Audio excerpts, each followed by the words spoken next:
The voice of the people with a drum. We are the voice of the people. The voice of the people. Emirate Radio, 98.5 FM.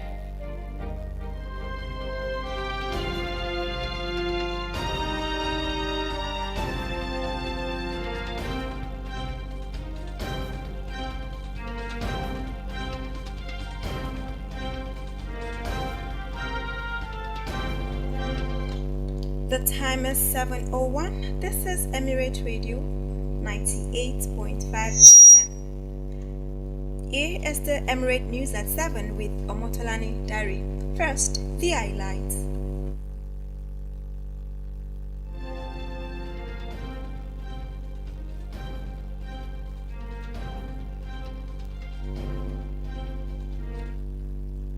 Federal government vows decisive action against perpetrators of insurgent attacks.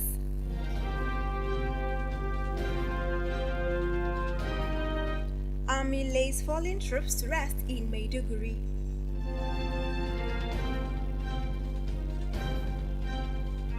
Super Eagles goalkeeper free to resume duties after suspension.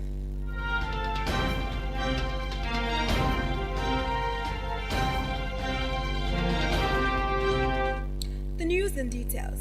Vice President Kashim Shettima says the federal government has deployed additional tactical assets and intelligence-driven reinforcement to areas affected by recent insurgent attacks in Borno State. In a statement issued today, Vice President Shettima assured that President Bola Tinubu's administration will not be intimidated by acts of violence, reaffirming the government's commitment to protecting lives and property. He noted that perpetrators of these attacks will face the full force of the law and described the efforts as a defense of the very soul of humanity against hate and terror. Vice President Shettima commended the resilience of Borno's people under Governor Babangana Umara Zulu and praised the gallantry of troops on the front lines, assuring that abducted citizens will be safely reunited with their families. He added that government will bring an end to the insurgency with decisive action, not empty words, and vowed that the sanctity of human lives remain non-negotiable.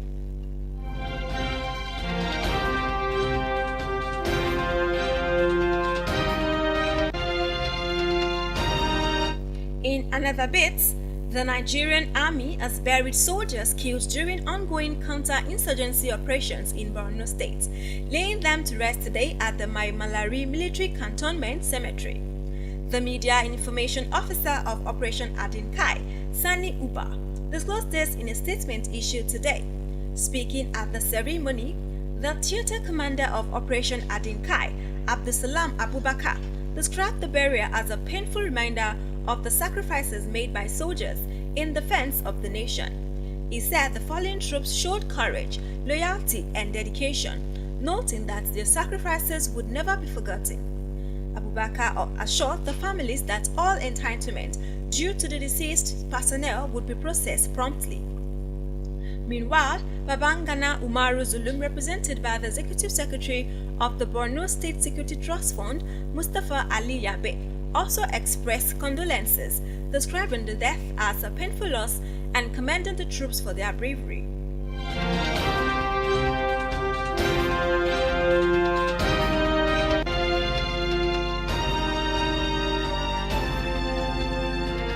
In another development, the Federal Ministry of Health and Social Welfare says Nigeria recorded notable progress in the health sector in 2025, with more than 23,000 additional frontline health workers trained, bringing the total trained in the past 2 years to 78,146. According to the 2025 State of Health of the Nation report released in Abuja today, the figure represents 65% of the federal government target of 120,000 workers aimed at strengthening services at primary healthcare centers. The report also shows Health insurance coverage increased from 19.2 million Nigerians in 2024 to 21.7 million in 2025, about 13% national coverage, alongside the presidential commitment to fully implement mandatory health insurance. It added that the Basic Health Care Provision Fund 2.0, launched in October 2025, has enrolled about 2.7 million Nigerians, while more than 200 health facilities are now providing comprehensive emergency, obstetric, and newborn care to support vulnerable women. You're listening to the Emirate News at 7 from Emirate Radio Ilorin.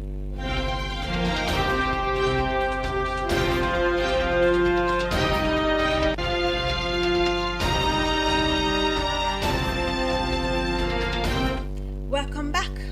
The Kwara State chapter of the National Association of Women's Journalists, NAWOJ, held its 2026 Ramadan Symposium today at the NUJ Secretariat opposite St. Anthony Secondary School off Our Road, Ilorin, focusing on women in media, strengthening ethical leadership through faith and professionalism. The chairperson of NAWOJ Kwara State, Ajia Ayontola Bashirat Bola, welcomed Islamic scholars, dignitaries, and participants to the second Ramadan Symposium, highlighting the holy month as a time of reflection, sacrifice, and spiritual renewal. She described the program as a platform for faith, learning, and engagement, urged women journalists to uphold truth, fairness, and unity in their professional and personal lives, and expressed appreciation to all contributors and participants for their support. The first guest speaker, Professor Saudat Salah Abdubaki, urged women, particularly Muslim women journalists, to rise to societal challenges and address gender inequality in the media. She encouraged healthy competition with male counterparts, called on women in leadership to mentor younger professionals, and reminded them to balance their careers with their responsibilities at home while upholding the values of their faith. The second guest speaker, Ajia Abibat Otuyo, congratulated Muslim women in journalism for their contributions and highlighted Islam's emphasis on education and women's active participation in all areas of human endeavor. She urged them to remain accurate and truthful in the practice of their profession. The Commissioner for Communication, Honorable Bolanle Olukoju, through the Deputy Director of Information Service, Ajia Abibat Baba Adam, extended goodwill to all Muslim female journalists in Kwara State, praising their representation of the Muslim community and encouraging them to aim high. A key moment of the event was a goodwill message from the Chief Press Secretary, Malam Rafiu Ajakaye, delivered by Moshood Agbola Abdullahi.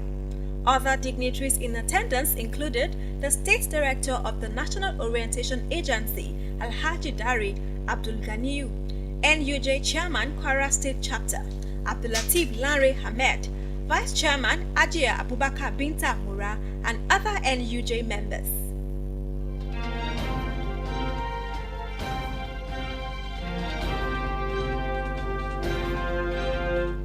From the sport room, Super Eagles goalkeeper Amas Obasogie has been cleared of match-fixing allegations by Tanzania club Singida Black Stars SC.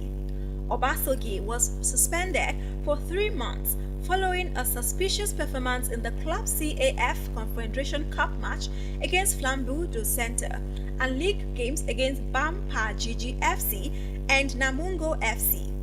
After an internal investigation, the club found no evidence linking him to match fixing, stating that the incidents were simply technical errors during games. He is now free to resume duty with coach Othman Najar's side. Obasogie joined Singida Black Stars last year from Ethiopian club Fasil Kanema.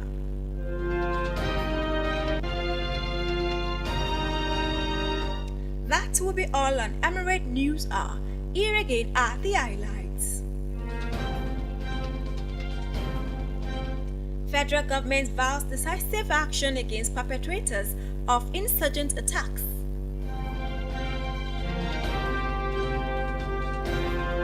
Army lays fallen troops to rest in Maiduguri.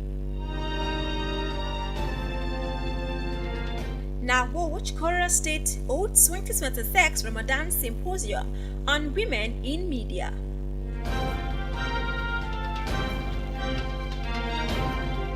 Super Eagles goalkeeper free to resume duties after suspension. The Emirate News at 7 was compiled and edited by Treasure Ajayi and read by Omotolani Dari. For updates and interactions, follow us on all our social media platforms at Emirate Radio 98.5 or visit our website at www.emirateradio.ng. Good evening and thank you for listening.